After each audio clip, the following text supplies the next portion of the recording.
ভানুয়াতুর নাগরিকত্ব থাকার অভিযোগ উঠেছে বিএনপি নেতা এম এ কাইয়ুমের বিরুদ্ধে। সোশ্যাল মিডিয়ায় এই দেশের পাসপোর্টধারী হিসেবে তার একটি পাসপোর্টের ছবিও ভাইরাল হয়েছে। জানা যায়, ভানুয়াতুকে ট্যাক্স ফাঁকি ও কালো টাকা পাচারের স্বর্গ হিসেবে উল্লেখ করা হয়, কারণ দেশটিতে ট্যাক্স দিতে হয় না।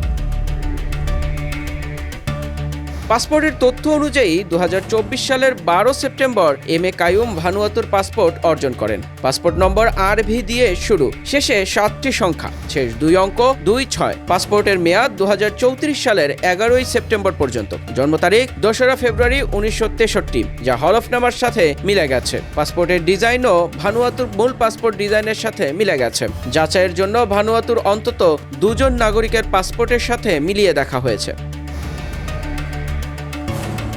বাংলাদেশের সংবিধান ও নির্বাচনী আইন অনুযায়ী দ্বৈত নাগরিকরা সংসদ নির্বাচনে অংশ নিতে চাইলে বিদেশি নাগরিকত্ব ত্যাগ করতে হয়। অন্য দেশের নাগরিকত্ব থাকা অবস্থায় কেউ জাতীয় সংসদ নির্বাচন করতে পারেন না। কিন্তু নির্বাচন কমিশনে জমা দেওয়া এম এ কাইয়ুমের হলফনামা ঘেঁটে দেখা গেছে তিনি দ্বৈত নাগরিকত্বের তথ্য উল্লেখ করেননি। এ বিষয়ে তার বক্তব্য পাওয়া যায়নি।